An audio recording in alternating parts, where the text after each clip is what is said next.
Marriages among the nobility aren't forged in heaven. They are negotiated in drawing rooms, weighed in acres, and paid for in bloodlines. When the Duke of Aldridge came looking for a wife, Lord Abernathy polished his 2 brightest daughters like prize fillies at a country auction. He paraded their wit, their immaculate posture, their impeccable breeding. Nobody looked at the youngest girl standing in the corner, quietly pouring the Darjeeling. But a man drowning in noise doesn't want a songbird. He wants peace. The rain had been falling for 3 days, turning the carriage drives of Hampshire into thick, sucking bogs. Lord Richard Abernathy did not care. He stood by the tall, draughty windows of the morning room, his breath fogging the glass, his hands clasped so tightly behind his back that his knuckles bled white. "He's coming," Richard said. The words dropped like stones into the quiet room. Behind him, the Abernathy sisters arranged themselves. It was an exercise in calculated casualty. Charlotte, the eldest by 3 years, sat nearest the hearth. The firelight caught the gold threads woven through her dark hair. She held a piece of needlepoint she hadn't actually worked on in a month. It was a prop. Charlotte understood the mechanics of this afternoon better than anyone. At 24, she was staring down the barrel of spinsterhood. But she was beautiful, sharp, striking, and ambitious enough to choke a horse. "Is his carriage crest visible?" Charlotte asked. She didn't look up. She kept her voice entirely level. "Mud," Richard snapped. "Covered in mud. But it is a crest. 6 horses. Only a duke drives 6 through this slop." On the velvet settee, Rosalind turned a page of her book. French poetry. Rousseau. She didn't speak French particularly well, but the volume looked good in her lap. Rosalind was the middle child. If Charlotte was the beauty, Rosalind was the wit. She was the one who could quote Parliament debates, the one who played the pianoforte with an aggressive, mathematical precision. "Do calm down, father," Rosalind murmured, moistening her thumb to turn another page.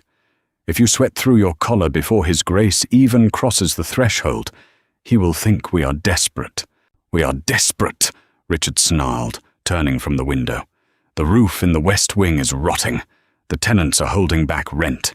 If one of you doesn't secure a settlement by Michaelmas, we will be eating the horses." Hazel stood by the sideboard. She didn't say anything. She rarely did when the air in the room got this thick. Hazel was 20. She possessed neither Charlotte's arresting profile nor Rosalind's biting intellect. She was small, pale, and entirely unremarkable. Her dress was a muted grey, not by choice, but because the dressmaker's fabric had run out after outfitting her sisters, leaving only the duller cuts for the youngest. She was currently organizing the tea service. Heavy silver, delicate porcelain cups painted with fading blue swallows. She wiped a smudge off a saucer with her thumb. The heavy oak front doors groaned open in the hall beneath them. The sound of boots on the marble floor echoed up the stairs. "Positions!" Richard hissed. He hastily ran a hand over his thinning hair and marched out into the hall to intercept his salvation. Hazel moved a step back, melting into the shadows beside the heavy velvet curtains. She watched her sisters. Charlotte pinched her cheeks hard, leaving 2 blooming red marks that perfectly simulated a youthful flush. Rosalind snapped her book shut, leaving a finger in the pages to look interrupted. Footsteps approached. Then the Duke of Aldridge entered the room. Sebastian Whitmore did not look like a man who owned half of Derbyshire. He looked tired. He was 31, tall, broad-shouldered, and soaked. The rain had plastered his dark hair to his forehead. His heavy riding coat dripped water onto the Abernathy's threadbare Persian rug. He didn't carry a cane. He didn't wear a top hat. He looked like a man who had ridden the last 5 miles on horseback, rather than sit in a stuffy carriage, and his boots were caked in grey mud. There was a faint scar pulling at the corner of his left eye. A souvenir from the peninsula. He had inherited the title a year ago, when his elder brother broke his neck in a hunting accident.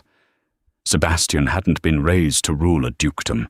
He had been raised to be a soldier. He stood in the doorway, his grey eyes sweeping the room.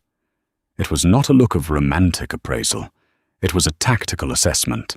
"Your Grace," Richard boomed, practically vibrating with eager anxiety. "Welcome to Highfield. May I present my daughters?" Charlotte stood first. The rustle of her silk skirt was loud in the quiet room. She dropped into a flawless curtsy. The angle of her neck, the dip of her shoulders, it was engineered to show off her collarbones. "Your Grace," she said, her voice a purr of polite concern. "You must be terribly cold. The roads are wretched this time of year." "They are mud," Sebastian said. His voice was deep, scraping the bottom of his throat. He did not smile. "I apologize for tracking it into your home." "Think nothing of it," Richard laughed loudly. Too loudly. "We are honored. Honored. And this is my second daughter, Rosalind." Rosalind rose, keeping her finger in her book. She offered a smaller, more intellectual curtsy. "An honor, Your Grace. I was just reading about the agricultural reforms in the northern counties. I understand your estates have implemented the new crop rotations." It was a bold move. Too bold, Hazel thought from the corner. Sebastian blinked. He looked at Rosalind, then at the book in her hand. "The stewards manage the rotation, Miss Rosalind. I mostly concern myself with the ledgers." The rejection of her intellectual bait was flat and immediate. Rosalind's smile faltered for a fraction of a second before cementing back into place. "And the youngest," Richard said, waving a dismissive hand toward the sideboard. "Hazel." Sebastian looked past the glowing hearth, past the striking Charlotte and the ambitious Rosalind. He looked into the shadows. Hazel didn't step forward. She didn't curtsy deeply. She merely inclined her head, her hands still resting flat against the cool mahogany of the sideboard. "Your Grace," she said softly. He held her gaze for a second. Nothing registered on his face. He nodded once, then turned back to Lord Abernathy. "I appreciate your hospitality, Lord Abernathy," Sebastian said, unbuttoning his heavy wet coat. A footman scuttled forward to take it. "I will only stay an hour. I have business in London by tomorrow evening." "An hour?" The panic spiked in Richard's chest. "An hour to sell a daughter." Of course," Richard babbled. "Please, sit by the fire, warm yourself. Girls entertain His Grace." Sebastian sank into the wingback chair. It creaked under his weight. His joints ached. The damp of the English countryside always made the shrapnel in his thigh throb. He stared at the flames, licking the soot-stained bricks of the hearth. He hated this. He hated the season. He hated the ballrooms, and most of all he hated these private viewings. He knew exactly why he was here. He needed an heir. He needed a wife. The Dowager Duchess, his terrifying mother, had handed him a list of acceptable breeding stock. The Abernathy girls were on it. Good bloodlines, bankrupt father. It meant they would be eager, compliant, and cheap to acquire. He wouldn't have to deal with demanding in-laws. He could pay off Lord Abernathy's debts and take a wife back to Derbyshire, shut the door, and be left alone. "May I offer you some wine, Your Grace?" Charlotte asked. She was hovering at his elbow. Her perfume was overwhelming, lavender and heavy musk. It smelled like a crowded London ballroom. It made his headache worse. "Tea, if you have it," Sebastian said, not looking at her. "I have a long ride ahead." "Of course." Charlotte beamed. She snapped her fingers at her younger sister. "Hazel." "Tea for the Duke." She didn't look at Hazel when she commanded her. It was a reflex, Sebastian noticed. He didn't say anything, but his eyes tracked the sharp, dismissive snap of Charlotte's fingers. "Tell me, Your Grace," Charlotte continued, sinking gracefully onto the sofa opposite him, leaning forward just enough. "Do you plan to spend the winter in London or at your country estate?" "I have always preferred the country. London is so exhausting. It was a lie. Sebastian could smell the lie. Women like Charlotte lived for the social season. If he locked her in Derbyshire for the winter, she would go mad and take him down with her. Derbyshire, he answered flatly. It is quiet. I adore the quiet, Charlotte said smoothly. Do you? Rosalind interjected, moving to the pianoforte. You complained just yesterday that the lack of callers was driving you to madness, sister. A flash of pure venom crossed Charlotte's face. Gone as quickly as it appeared. Rosalind sat at the bench arranging her skirts. Perhaps some music, Your Grace. The weather is so dismal. A little melody might chase the damp away. If you wish, Sebastian said. He rubbed 2 fingers against his temple. Rosalind didn't play a gentle parlour song. She played a complex, frantic sonata. Her fingers pounded the keys, showcasing her rigorous training, her discipline, her absolute mastery of the instrument. It was loud. In the closed, humid air of the morning room, the notes bounced off the plaster walls and hammered into Sebastian's skull. He closed his eyes. The tension in his jaw clamped down. He was a man who had spent 4 years listening to cannon fire and the screams of dying men in muddy trenches. He didn't want aggressive mastery. He wanted silence. Lord Abernathy stood by the mantel, beaming with pride, oblivious to the way the Duke's knuckles were turning white where he gripped the arms of the chair. Splendid, isn't she? Richard shouted over the crashing chords. Taught by a master from Vienna. Sebastian gave a tight, mechanical nod. He wanted to leave. He looked at the clock on the mantel. 50 minutes left. He could endure 50 minutes. Through the deafening barrage of the sonata, a faint clink of porcelain sounded. Sebastian opened his eyes. The youngest girl. Hazel. She was standing at the small table beside his chair. He hadn't heard her approach. She moved with a strange, liquid silence, stepping lightly on the creaking floorboards. She held a cup and saucer.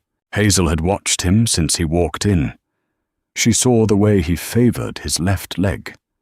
She saw the dark, bruised exhaustion under his eyes. She watched Charlotte suffocate him with perfume and platitudes. She watched Rosalind assault him with Beethoven. He was an animal caught in a trap, too polite to chew off his own leg to escape. Hazel knew about traps. She had lived in one her entire life. When your sole purpose in a family is to be the background against which your sisters shine, you learn to observe. You learn to read the room. She had prepared the tea. The silver pot was heavy, hot against the cotton of her gloves. The Abernathys always served tea with heavy cream and mounds of crystallized sugar, a pathetic attempt to show wealth they didn't possess. But looking at the hard, weathered lines of the Duke's face, Hazel bypassed the sugar bowl. A man who rides through a storm, who looks at a fire with such weary resentment, doesn't want sweet things. She poured the tea dark, a deep, robust amber. No milk, no sugar. She carried it to him while Rosalind struck a particularly violent chord. Hazel didn't interrupt. She didn't offer a simpering smile or ask if he preferred it weak or strong. She didn't ask for his attention at all. She simply lowered the cup and saucer onto the small wooden table at his right elbow. The porcelain made a tiny clink as she set it down. Sebastian looked at the cup. Dark tea, steam rising in a thin, straight ribbon. He looked up at her. Hazel was standing close enough that he could smell her. She didn't smell like lavender or musk. She smelled like starch, clean cotton, and a faint trace of rain-soaked earth. It was a grounded smell. Real. No sugar? He asked. His voice was low, under the noise of the piano. Hazel met his gaze. Her eyes were a strange, pale hazel, caught somewhere between green and gold. They were the most startling thing about her. You do not strike me as a man who coats a bitter thing in sugar to pretend it is sweet, "Your Grace," she said quietly. Her voice was calm, uninflected. There was no flirtation in it, no desperation. It was simply a statement of fact. Sebastian stared at her. The hammering of the pianoforte seemed to recede, dropping away into white noise. He reached out and picked up the cup. His fingers brushed against hers as she pulled her hand away. Her skin was warm. He brought the rim to his lips and drank. The tea was strong, astringent. It burned pleasantly down his throat, cutting through the damp chill that had settled in his bones. It was perfect. "It is exactly right," he said. Hazel gave a bare fraction of a nod. "I'm glad." She didn't linger. She didn't use the opening to launch into a monologue about her hobbies. She simply turned and walked back to the shadows by the sideboard, leaving him with his perfect cup of tea. Sebastian watched her go. He took another slow sip. At the pianoforte, Rosalind struck the final chord, letting it ring out with theatrical triumph. She turned on the bench, chest heaving slightly, a victorious smile pinned to her face. "Beautifully played, Rosalind," Charlotte said, though her voice dripped with acid. She turned to the Duke. "Don't you agree, Your Grace?" Sebastian placed the teacup back on the saucer. "I am afraid I lack the ear for it," he said plainly. Rosalind's smile cracked. "But surely," Lord Abernathy interjected, stepping forward, desperate to regain control of the room, "surely you appreciate a woman of accomplishments. A duchess must host, after all. She must entertain." Sebastian looked at the father, the sweating, frantic man. He looked at the two older sisters, leaning forward like hounds at a fox hunt. "I have no interest in entertaining," Sebastian said. The room went dead silent. Only the rain lashing against the windows made a sound. "My life in Derbyshire is entirely devoid of society. My estate is remote. The house is old, and it is draughty. I do not host balls. I do not attend Parliament unless dragged by the King himself. A woman seeking accomplishments and admiration would perish of boredom within a month." Charlotte's jaw tightened. The prospect of being buried alive in the country without a society season was horrifying to her. But he was a duke. She forced a laugh. "You exaggerate your isolation, surely." "I assure you, Miss Abernathy, I do not." Sebastian stood up. The hour was not over, but he had seen enough. He had made his decision. Richard's face flushed a deep, panicked purple. "Your Grace, please. You have only just arrived. You haven't—" "I have seen all I need to see, Lord Abernathy." Sebastian turned to face the room. He didn't look at Charlotte. He didn't look at Rosalind. He looked across the room, past the silver tea service, to the girl in the grey dress, standing quietly against the wall. "Miss Hazel!" Sebastian called out. The entire room pivoted. Charlotte's head snapped around. Rosalind stood up from the piano bench. Hazel blinked, stepping slightly out of the shadows. "Yes, Your Grace." "Do you play the pianoforte?" he asked. "No, Your Grace, I have no ear for music." "Do you enjoy London society?"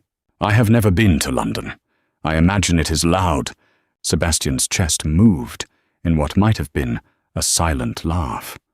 The tight lines around his eyes relaxed marginally. "It is," he agreed.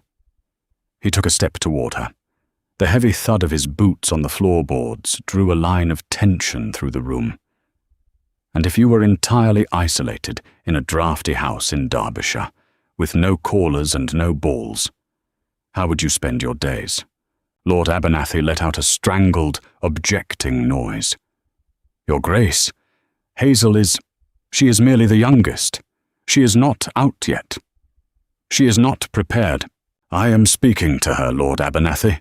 Sebastian cut him off, his voice carrying the crack of a commanding officer. The father snapped his mouth shut. Sebastian stopped 3 feet from Hazel. He looked down at her. "Well?" Hazel didn't flinch under the weight of his stare. She looked back at him, her pale eyes steady. She thought about his muddy boots. She thought about the way he gripped the chair when the music was too loud. She thought about a quiet, draughty house in the country. "I would walk the moors," Hazel said. "I would read in silence, and I would ensure the tea was brewed properly." A heavy, suffocating silence dropped over the Abernathy morning room. Charlotte was staring at her younger sister as if she had just grown a second head. Rosalind's face was pale with outrage. Sebastian Whitmore held Hazel's gaze for a long time. The transaction of the marriage mart vanished. For a fleeting second, it was just two quiet people recognizing each other in a loud, crowded room. "Lord Abernathy," Sebastian said, not breaking eye contact with Hazel. "Yes, Your Grace," Richard stammered behind him. "I will speak with you in your study regarding the settlements." Sebastian finally looked away from Hazel, turning his massive frame toward the door. "I require no further introductions. I have found my Duchess." The door to the study closed with a heavy, final thud. Lord Richard Abernathy scrambled to the mahogany desk, his hands shaking as he gestured to a leather armchair. Sebastian did not sit. He remained standing by the unlit hearth, his massive frame dwarfing the room. "Brandy, Your Grace," Richard offered, his voice a pitch too high. "Ink," Sebastian replied, "and paper." Richard swallowed the rest of his eager hospitality. He hurriedly pulled a fresh sheet of parchment from a drawer and set a brass inkwell beside it. He hovered, a man waiting for a guillotine to drop or a shower of gold to fall. He wasn't sure which it would be. Sebastian stepped to the desk. He didn't waste time with pleasantries. He was a soldier. He dealt in logistics. "I will clear the debts tied to this estate," Sebastian said, his voice flat. "Your creditors in London will be paid by Friday. I will establish an allowance of £800 a year for the maintenance of Highfield, paid quarterly." Richard's eyes widened.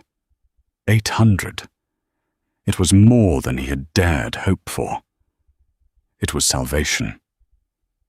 He opened his mouth to pour out a fountain of gratitude, but Sebastian raised a single, scarred hand.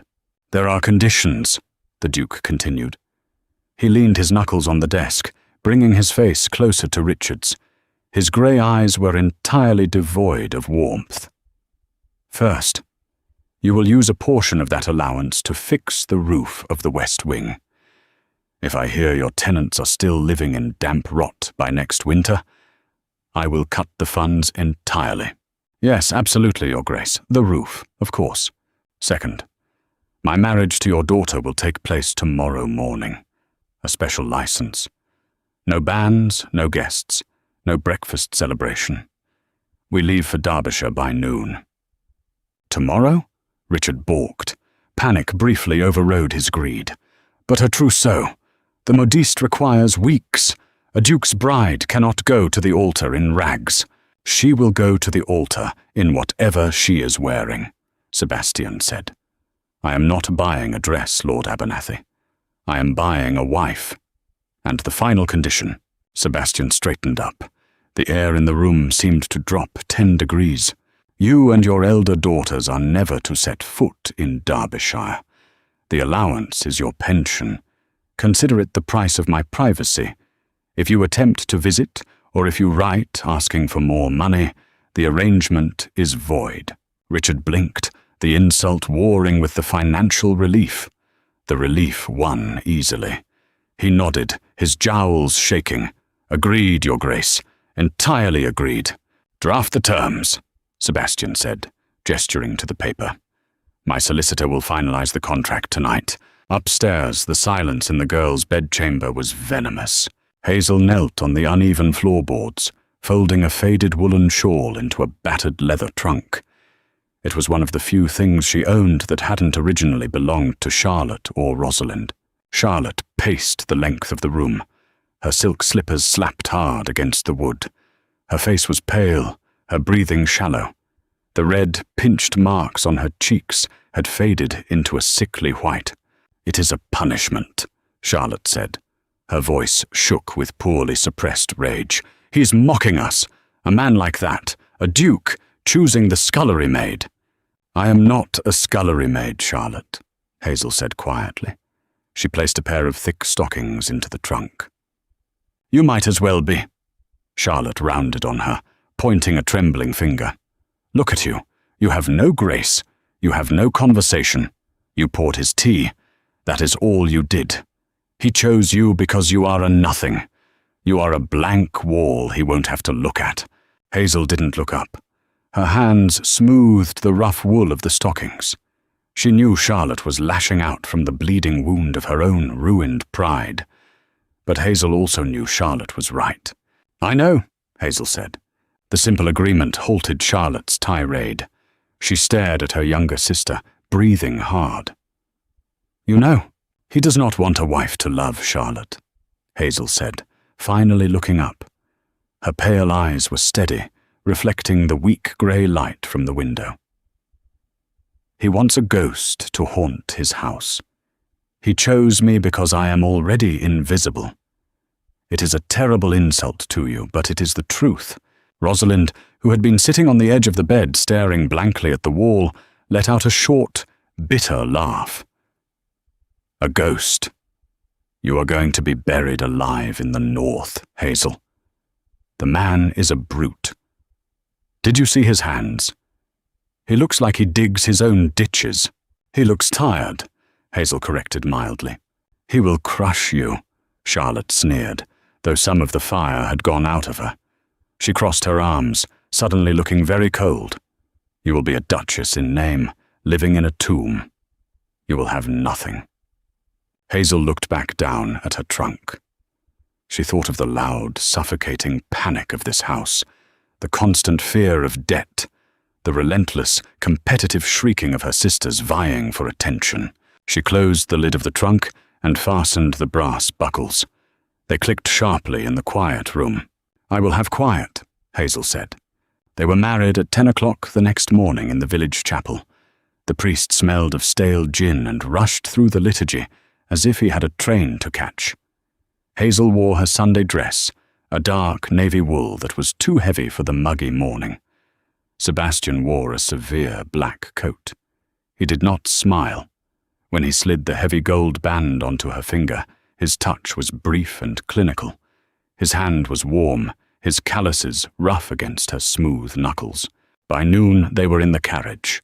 The vehicle was massive, sprung on heavy leather straps and pulled by 6 massive greys.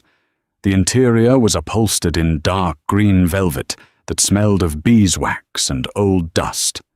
Hazel sat on the forward-facing bench. Sebastian sat opposite her. As the carriage lurched forward, leaving the crumbling gates of Highfield behind, Hazel did not look back out the window. She kept her eyes focused on the silver handle of the carriage door. They did not speak for the first 30 miles. The rain from the previous days had ceased, but the roads were still deep, treacherous ruts of mud. The carriage swayed violently. Every jolt sent a shock up Hazel's spine. She gripped the velvet seat, keeping herself upright, refusing to brace herself against the walls. Sebastian watched her. He sat with his arms crossed over his broad chest, his long legs stretched out, taking up most of the floor space. His left leg, the ruined one, was extended rigidly. He observed his new wife with the same detached scrutiny he would use to inspect a new line of infantrymen. She was incredibly still. Most women of his acquaintance, his mother, his late brother's mistresses, would have filled the silence with nervous chatter. They would have complained about the jostling. They would have demanded to know when they were stopping for tea. Hazel did none of these things. She sat perfectly straight, absorbing the brutal shocks of the road in silence. You may lean back, madam, Sebastian said. His deep voice startled her. It was the first time he had spoken since the altar. The upholstery is not made of glass. Hazel blinked, bringing her focus to his face. I'm fine, Your Grace. We have 3 days of travel ahead of us. If you sit like a ramrod the entire way, your spine will snap before we reach the Trent. Hazel slowly relaxed her shoulders, letting her back touch the plush velvet behind her. It was immensely comfortable. She let out a small, quiet breath.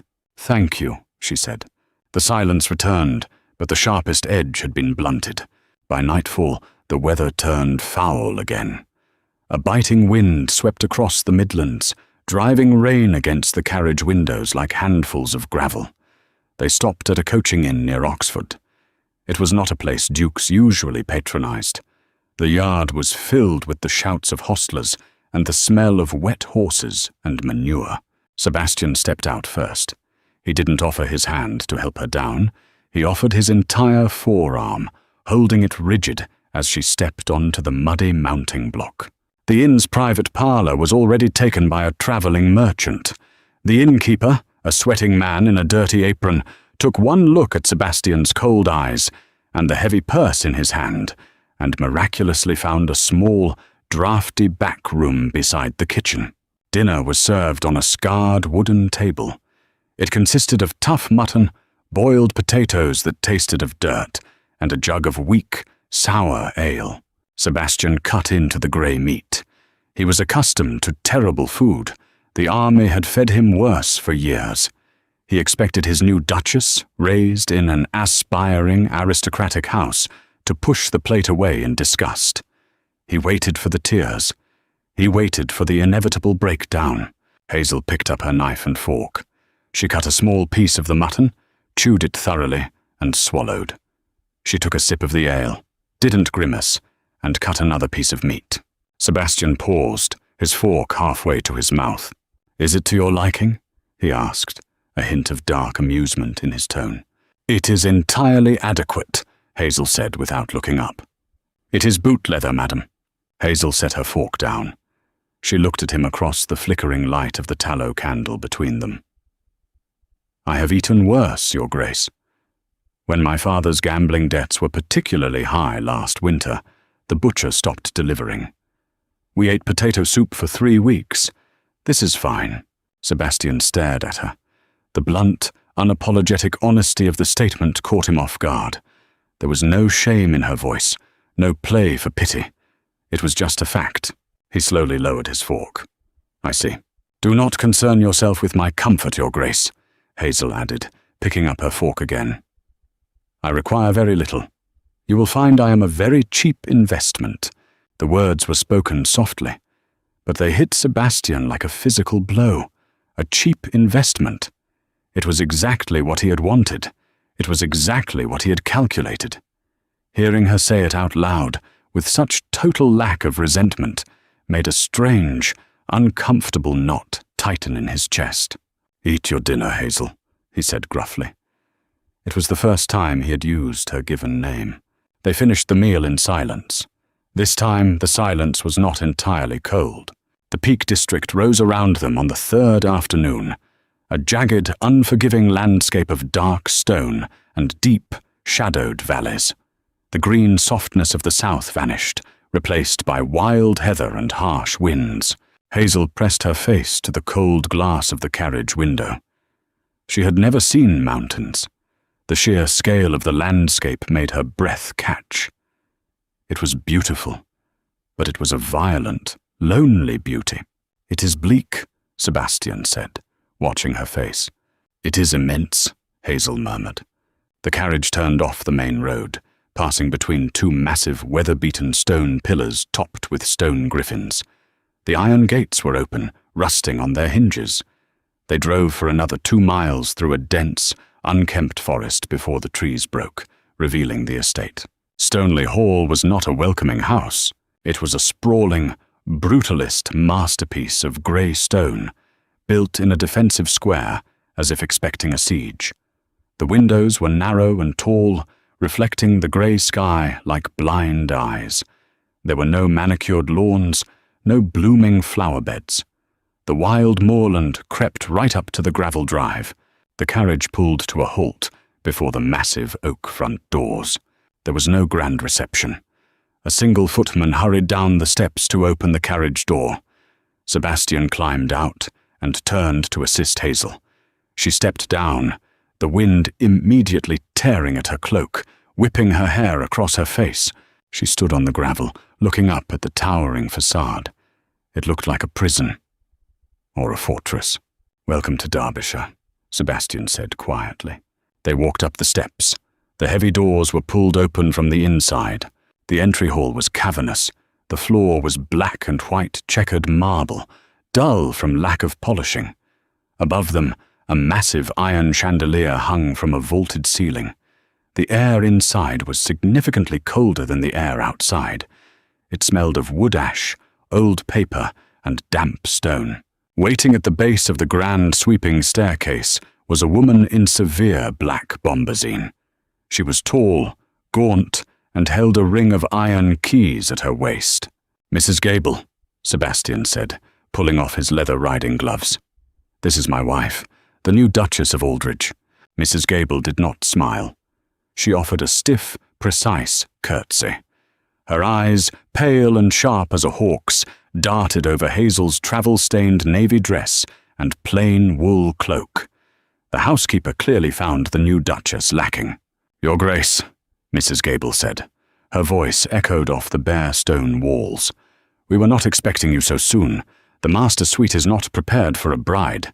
Prepare the East Wing suite for her Grace," Sebastian ordered, throwing his gloves onto a silver tray on a nearby table. "I will remain in my current quarters." Hazel felt a tiny, sharp prick of something in her chest. Not sorrow, just the final, undeniable confirmation of her reality. They were to live in separate wings of a massive, empty house. "As you wish," Mrs. Gable said smoothly, betraying no surprise. "Shall I arrange for tea in the drawing room?" "No, I have letters to write. Send a tray to my study." Sebastian turned to Hazel.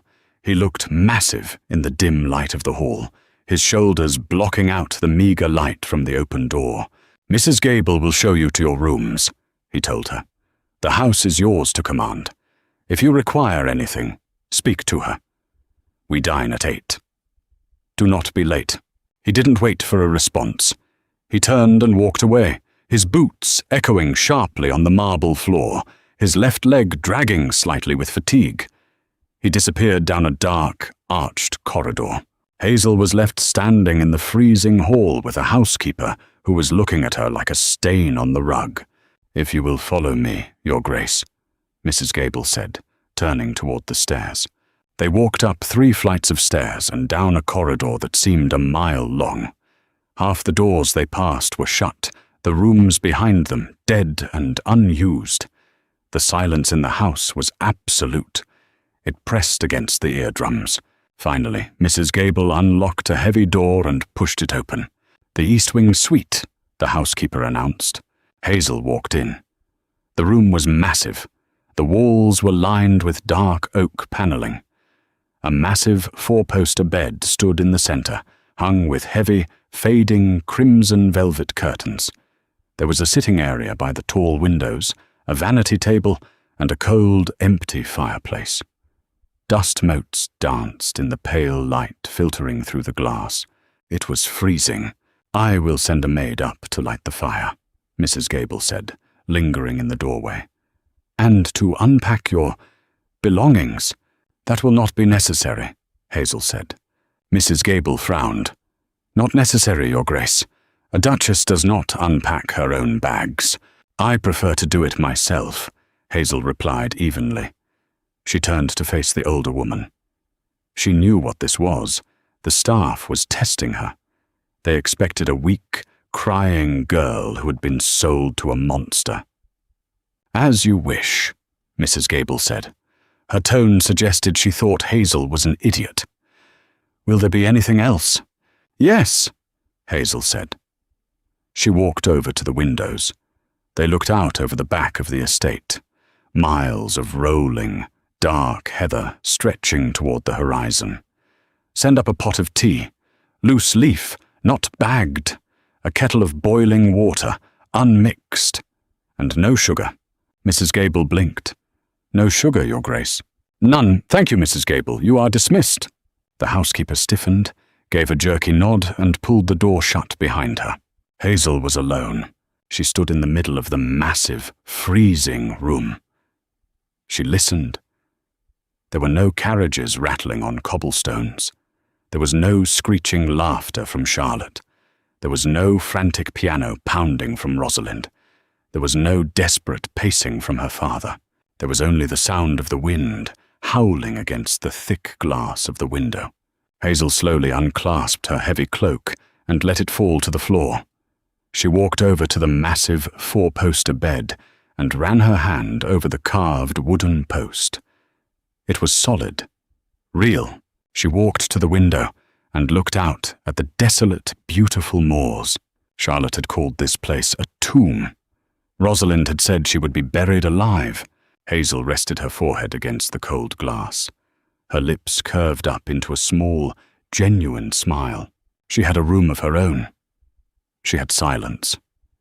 She had an entire ocean of space, and a husband who demanded absolutely nothing from her but her absence. For the first time in her 20 years of life, Hazel felt like she could breathe. The first month at Stoneleigh Hall established a rhythm built on absence. Sebastian left the house before dawn. He rode the borders of the estate, arguing with tenant farmers, inspecting collapsing stone walls, and driving his exhausted body until the phantom pains in his ruined thigh forced him to stop. He ate his meals in his study, a dark room smelling of leather and old dog, though the dog had been dead for 5 years. He saw his wife exactly once a week on Sunday evenings, when they dined at opposite ends of a 30-foot mahogany table. They exchanged facts: the weather, the crop yield, the cost of coal. It was not a marriage. It was a status report. Hazel did not mind. She spent her days unpicking the deep, rotting decay of the house.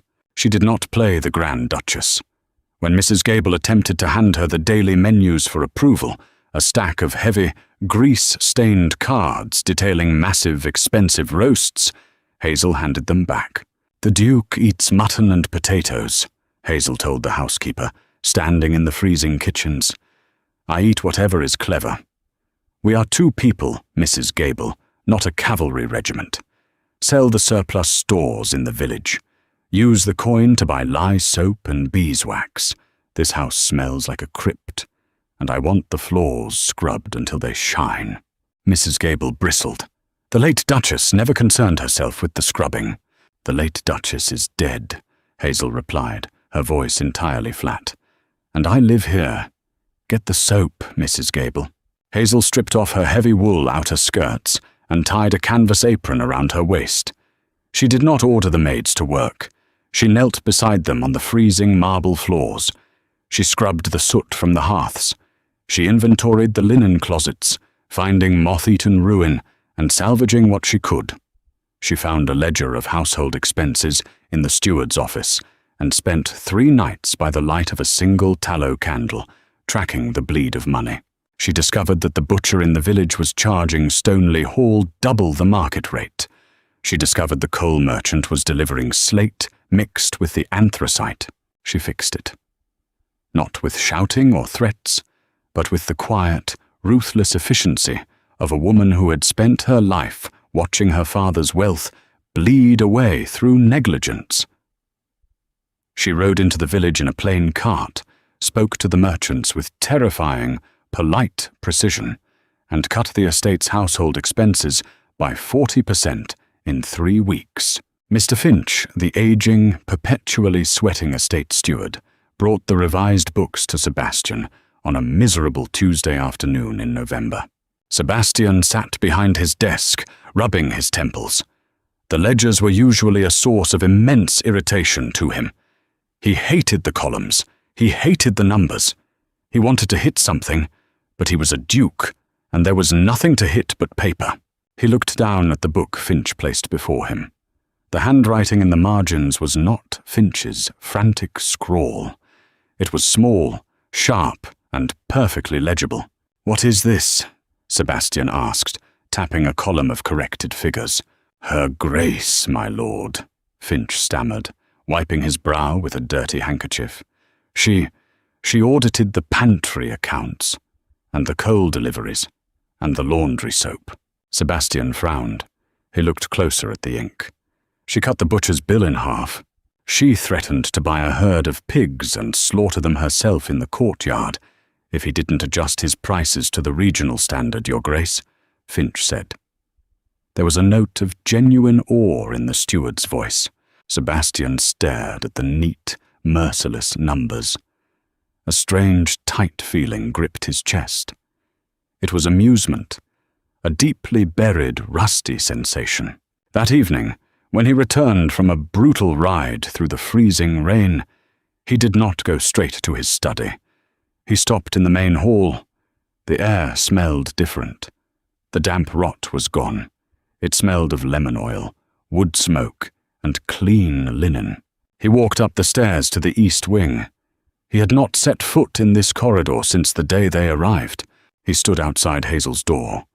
He could see a thin line of yellow light spilling from underneath the heavy oak. He didn't knock.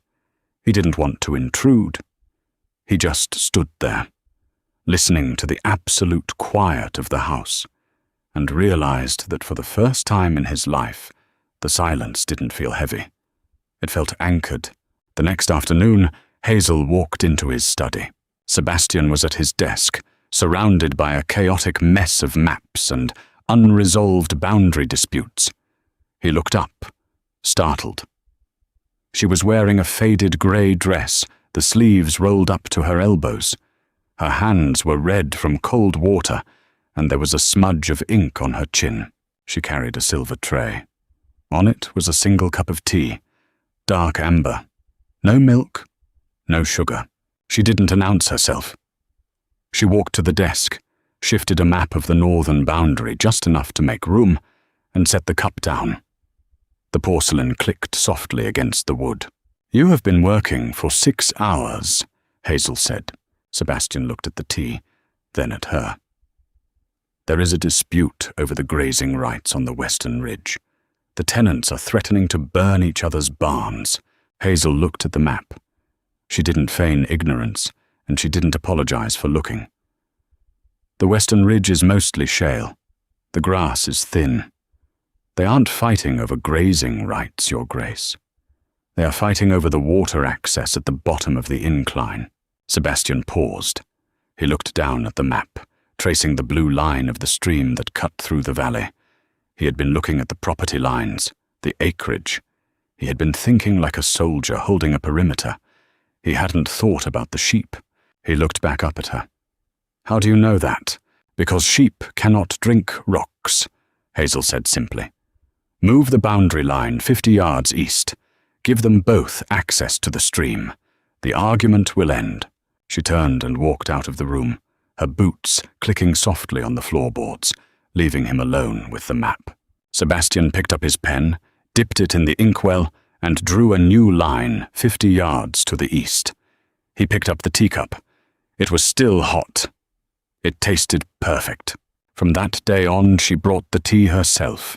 She never stayed long. Sometimes they didn't speak at all. She would set the cup down, perhaps straighten a stack of chaotic papers with a quick, efficient movement of her hand, and leave. Sometimes he would ask her a question about the household ledgers, and she would answer with brutal, numeric honesty. It was a strange, functional intimacy. They were 2 gears in a massive, broken machine, finally beginning to catch and turn together. Winter in Derbyshire did not announce itself. It broke down the door. In late January, a storm rolled off the peaks, black and violent. By noon, the sky was the color of bruised iron. By 3 o'clock, the wind was screaming around the stone towers of Stoneleigh Hall like a wounded animal.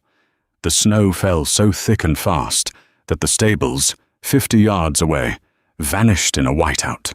Inside the house, the temperature plummeted. The massive stone walls, usually a defense, turned into an icebox. The heat from the fireplaces was sucked straight up the chimneys.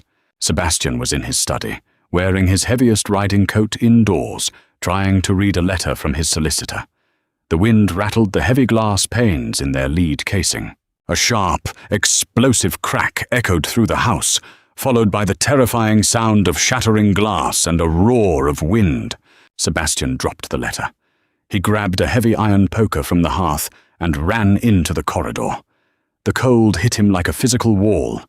The noise was coming from the long gallery on the second floor, a massive, vaulted room lined with tall, fragile Elizabethan windows. He took the stairs 2 at a time, his bad leg screaming in protest, but the adrenaline drowned it out. He burst into the gallery. One of the massive 12-foot windows had blown inward. The wind was violently funneling into the room, bringing a horizontal blizzard with it. Snow was rapidly burying the Persian rugs and whipping against the family portraits. The pressure in the room was immense, threatening to blow out the rest of the glass. Sebastian cursed violently. He needed canvas. He needed heavy oak boards from the cellar. He needed 3 footmen. But the servants' quarters were in the opposite wing, and the bell pulls were frozen solid. He stepped into the teeth of the wind, shielding his face with his arm, trying to reach the heavy velvet curtains to pull them across the breach, but the wind tore the fabric out of his hands, snapping it like a whip. "Leave the curtain!" a voice shouted over the roar. Sebastian whipped his head around. Hazel was running down the gallery. She was dragging a massive, heavy canvas drop cloth, the kind used by painters to cover furniture. She had a coil of thick hemp rope slung over her shoulder, and a hammer gripped in her right hand. She wore no coat, only a heavy woolen shawl wrapped tightly around her shoulders, her hair already whipping into a frantic halo around her face. "Hazel, get out of here!" Sebastian roared, stumbling back as a gust of wind nearly knocked him off his feet. "The glass!" She ignored him. She threw the heavy coil of rope at his chest. He caught it by reflex. "The brass fixtures on the wall," Hazel shouted, pointing to the heavy sconces mounted between the windows. "Tie off the corners. The canvas is too thick to nail into the stone." Sebastian stared at her for a fraction of a second. She wasn't panicking. She wasn't screaming. She was organizing a defense. He moved. He grabbed the top corner of the canvas. It was stiff and freezing. The wind caught it like a ship's sail, nearly ripping it from his grip. His boots slipped on the snow-covered floorboards. Hazel threw her entire body weight against the bottom of the canvas, pressing it toward the shattered window frame. "Pull, Sebastian!" It was the first time she had used his name. The sound of it, screamed over the howl of the blizzard, sent a shock through his blood hotter than any fire. He planted his good leg, wrapped the rope around the brass sconce, and pulled with all the brutal, terrifying strength he possessed. The canvas stretched taut, covering the top half of the gaping hole. The wind shrieked, fighting them. Hazel dropped to her knees in the accumulating snow, her fingers numb, frantically tying the bottom corners to the lower iron radiator grates. Her knuckles scraped against the stone, leaving bright red smears of blood. She didn't stop. Sebastian moved to help her. They worked shoulder to shoulder in the freezing vortex. He slammed his body against the canvas, holding it flush against the wall, while she pulled the knots tight. He could feel the desperate, shivering heat of her through her thin dress. "Done!" Hazel gasped, falling back onto her heels. The canvas snapped violently under the wind's pressure, but the ropes held. The horizontal blizzard stopped.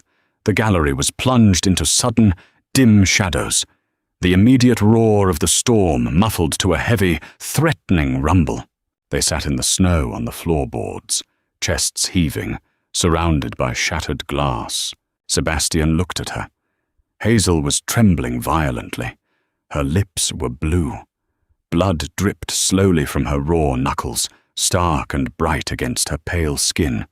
Her hair had pulled entirely free of its pins and lay plastered against her wet cheeks. She looked terrifying. She looked beautiful. He didn't think. He didn't weigh the logistics. He reached out and grabbed her. Sebastian pulled Hazel against his chest, wrapping his heavy, dry coat around her shivering body. She gasped at the sudden contact, stiffening for a second before the desperate need for warmth overrode her caution. She collapsed against him, burying her face in the wool of his lapel. "You little fool," Sebastian breathed, his voice raw, his chin resting on the top of her head. "You could have been ripped out the window. You were losing your grip on the curtain, Hazel murmured, her voice muffled against his chest. Her hands, freezing and bloody, gripped the fabric of his shirt. You needed the canvas. I needed you to be safe. The words slipped out before he could catch them. They hung in the freezing air, heavier than the snow. Hazel tilted her head back. She looked up at him. Her pale hazel eyes were wide, searching his face in the dim, storm-filtered light. The cynical, distant Duke was gone. The man holding her was terrified, exhausted, and desperately holding on to her as if she were the only solid thing in a collapsing world. He slowly lifted a hand, his rough thumb brushing a wet strand of hair from her cheek. He was careful, so incredibly careful, as if she were made of glass. Your hands are bleeding, he said softly. They will heal, she answered. Sebastian didn't let her go. He stood up, taking her weight with him, ignoring the sharp spike of pain in his thigh. He kept his arm securely around her waist. Come, he said.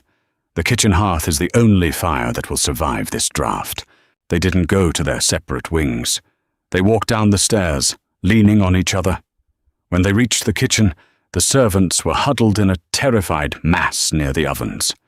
Seeing the Duke walk in, covered in snow, holding the Duchess tightly to his side, sent a shockwave of silence through the room. Sebastian ignored them. He pulled a heavy wooden bench directly in front of the massive roasting fire. He sat Hazel down, took a clean towel from a paralyzed scullery maid, and knelt in front of his wife. He took her hands. He didn't speak.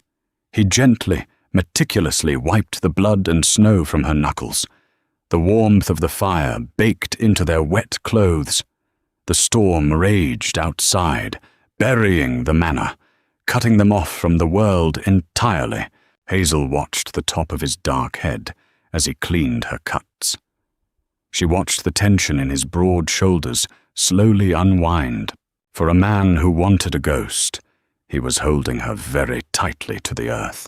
The storm raged for 3 days, burying Stoneleigh Hall under 4 feet of snow. The estate was an island. The silence that followed was total. It was not the cold, oppressive silence of a dead house. It was the heavy, muffled peace of a world wrapped in cotton. Sebastian did not return to his study.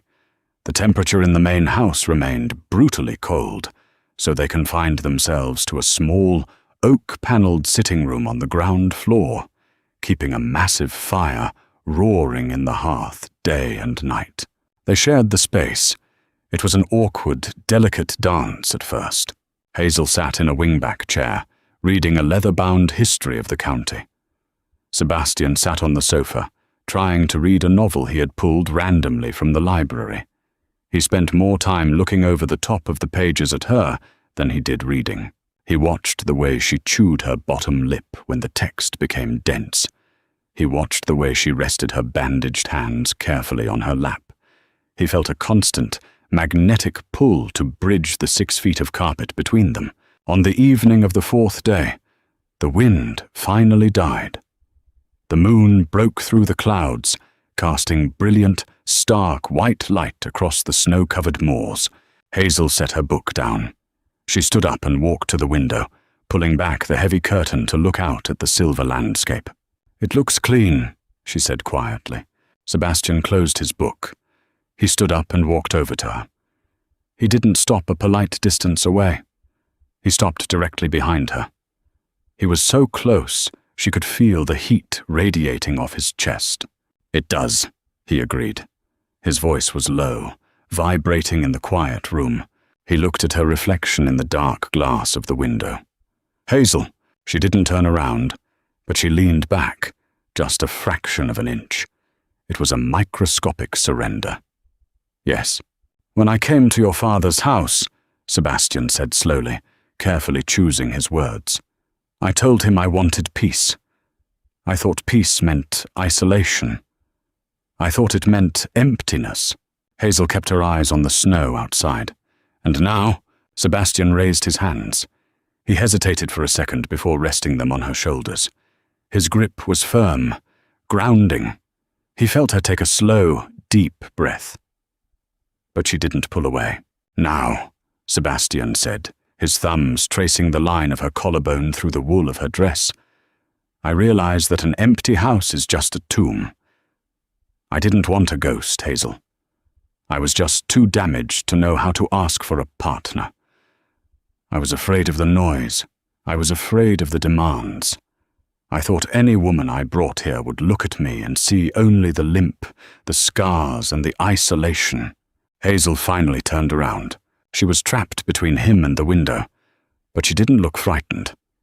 She looked up into his grey eyes. The hardened, cynical armor he wore like a second skin was completely stripped away. He looked entirely vulnerable. "Charlotte would have demanded London," Hazel said plainly, her voice steady. "Rosalind would have demanded brilliant conversation and society." "And what do you demand?" Sebastian asked, searching her face. Hazel reached up. She placed her small, bandaged hands flat against the lapels of his coat. She felt the heavy, steady thud of his heart beneath the wool. "I demand you drink your tea before it goes cold," she said. A startled, genuine laugh broke from Sebastian's chest. It was a deep, rusty sound, startling in the quiet room. The tension in his jaw vanished. He looked at her, truly looked at her, not as a pragmatic solution to a dynastic problem, not as a quiet girl in a grey dress, but as the absolute center of his world. He slid his arms around her waist, pulling her flush against him.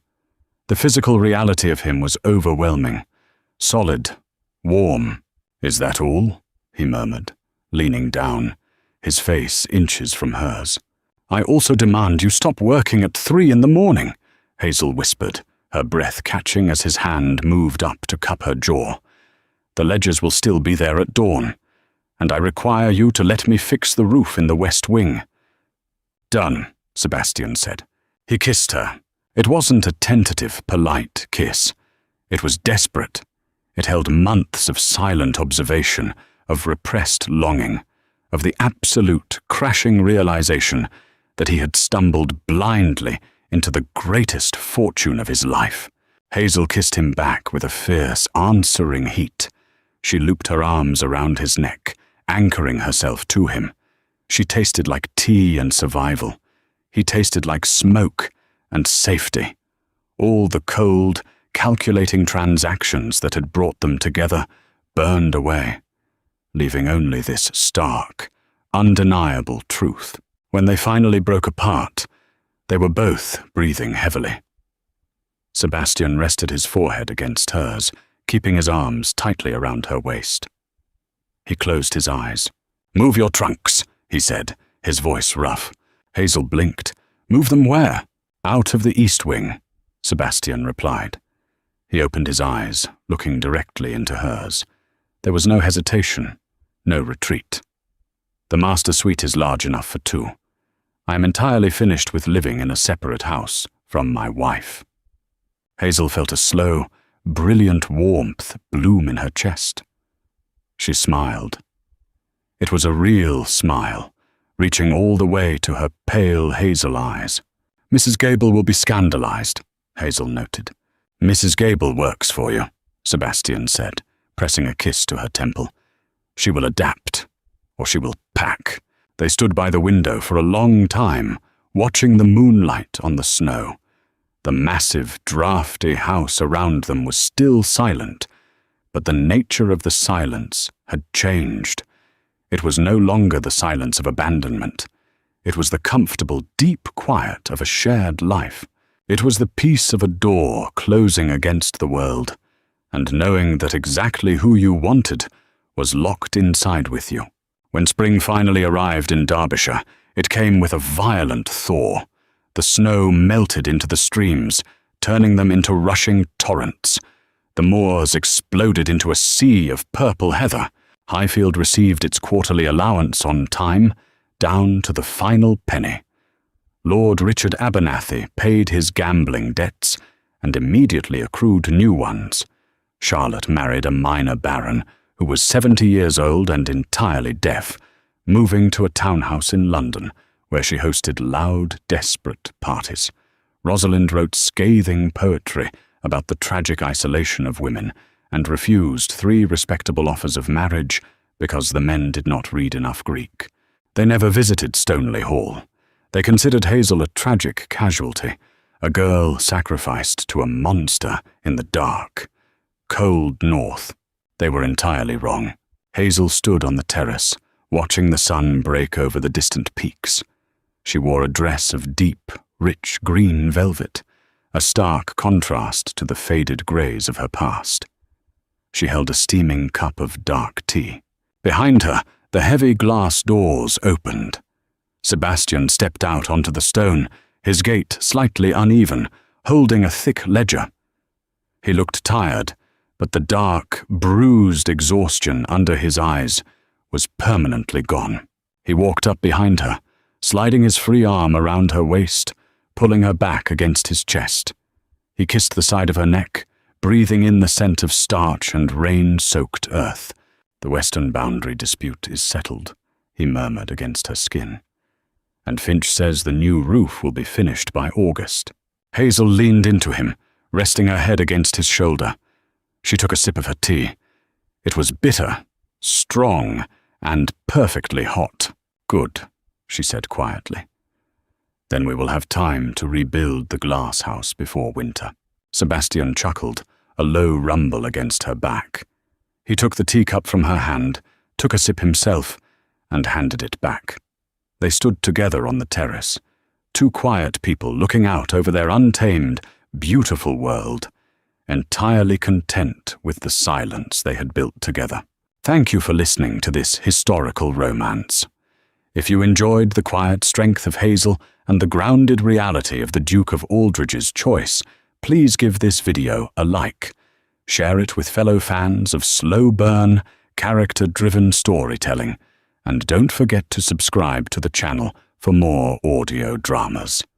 Ring the notification bell so you never miss an update as we dive deeper into new historical romances, marriages of convenience, and stories of quiet strength. Leave a comment below on what you thought of Hazel and Sebastian's journey.